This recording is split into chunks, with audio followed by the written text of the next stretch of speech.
Clip 1. Every time prices go up, you lose a little more freedom. Groceries, rent, fuel. Everything climbs slowly, month after month, and life becomes harder. And if your paycheck feels smaller than before, like it just doesn't stretch anymore, you're not imagining it. You're watching the quietest wealth transfer in human history, a cycle that repeats every generation. Because inflation doesn't only make life expensive, it decides who controls the future. Welcome to the Financial Historian, where money, power, and history collide, and nothing is ever as simple as it looks. For most people, inflation feels like chaos, rising prices, shrinking savings, a system falling apart. But for the powerful, inflation is order. It keeps the modern economy alive. It pays for wars without raising taxes. It erases corporate debt, and it makes the rich even richer, while everyone else fights to catch up. So the real question is not why inflation happens, but why it's allowed to happen again and again. To understand that, go back to the early 1900s, when major economies were tied to gold. Every paper note was backed by physical metal. Money was scarce and stable.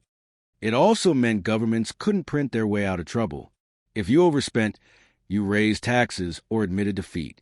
Inflation, when it appeared, came from war or disaster, not policy. The idea that a government would choose inflation on purpose was unthinkable. But the Great Depression changed everything. The old rules collapsed. Prices fell. Wages crashed. Banks died. The economy froze, not from inflation, but from deflation. Money became more valuable each day, so people stopped spending. Debt grew heavier. It became a death spiral, and it forced leaders to rethink money itself. By the end of World War II, inflation turned from a danger into a tool. Countries left the war buried in massive debt. Some owed more than double their GDP. They couldn't repay honestly, so they didn't. They let inflation shrink it. Through the 1950s and 60s, global debt quietly melted away, not because nations grew, but because the value of their debt faded. $1 trillion in war bonds meant far less a decade later. The system learned moderate inflation can solve impossible problems without the public noticing. Then came 1971. President Nixon closed the gold window. The dollar was no longer exchangeable for gold. It was meant to be temporary. It became permanent. For the first time, the world's leading currency wasn't backed by metal. It was backed by confidence, by belief. Inflation stopped being a symptom. It became part of the design. Money could now be created endlessly as long as people trusted it. Governments could borrow without limits. Banks could lend without stopping. Investors learned that in a world of inflation, savers lose, borrowers win. Because inflation flips the logic of money. Cash loses value. Debt becomes easier. Every year prices rise. The real weight of what you owe falls. $1 million mortgage feels heavy today. 20 years later, after steady inflation, it feels light. Meanwhile, houses, stocks, and land rise in price. Inflation doesn't just shrink debt. It multiplies wealth. The same force that hurts the poor strengthens the rich. It's not conspiracy. It's math. A debt-based system needs inflation to survive. If money kept its value forever, the system would collapse. So governments, central banks, and corporations agreed silently. Better to let money lose a little value each year than let the entire system fall apart. But for the average person, the result is painful. Wages barely rise. Prices rise fast. Savings lose power year after year. People who don't own assets, who rely only on wages, run on an invisible treadmill that never stops. Because inflation rewards owners, not workers. It punishes caution. Saving money becomes a weakness. The system tells you to save, but punishes you for doing it. If your bank pays 3% interest, but inflation is 6%, you're losing money slowly. But someone borrowing at 4% to buy property sees their assets rise. That's not luck. It's design.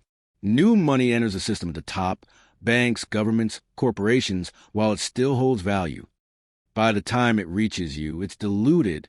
This is a Cantillon Effect. Those closest to new money benefit most. In the past, it was kings. Today, it's hedge funds and central banks. After 1971, the logic of money changed forever. What once punished overspending now rewarded it. What once limited governments now freed them. Credit replaced savings, and inflation held all together.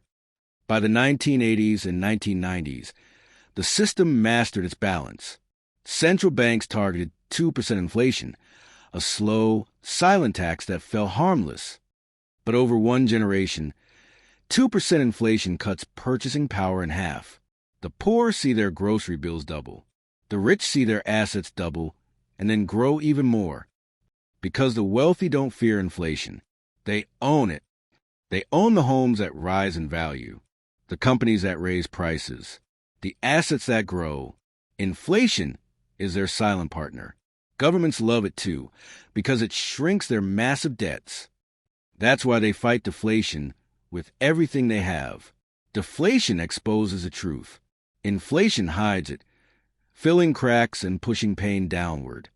And bankers, they love inflation the most, because it forces the world to keep borrowing.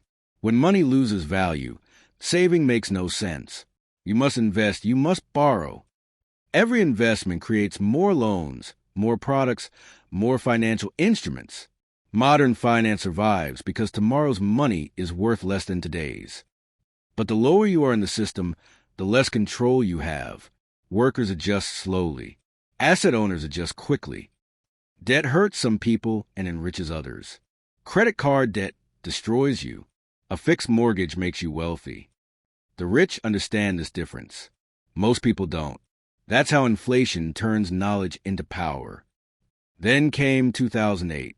The global crisis should have been a reset, a chance to build something honest. Instead, central banks printed trillions to save the system. They didn't give it to citizens.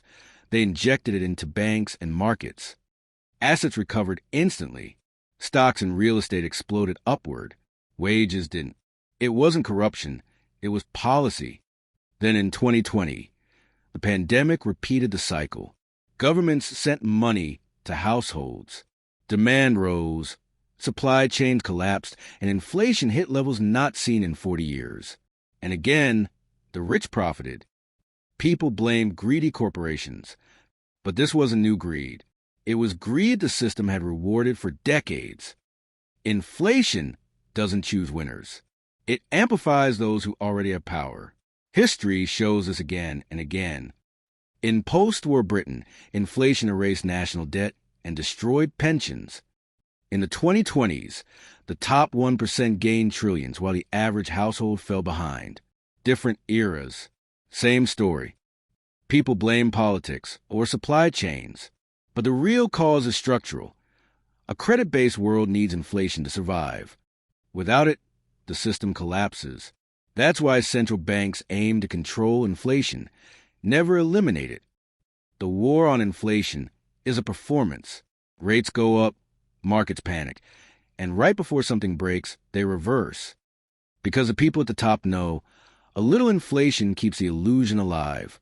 Inflation doesn't only change prices, it changes behavior. It makes people spend now instead of saving for later. It punishes patience. It rewards risk. This becomes culture. We call it growth and prosperity, but it's really a cycle of devaluing money and rebuilding expectations. Inflation keeps empires alive, banks funded, and the public calm. Once you see it, you can't unsee it. It rewards people who think ahead, who borrow, invest, and play the credit game.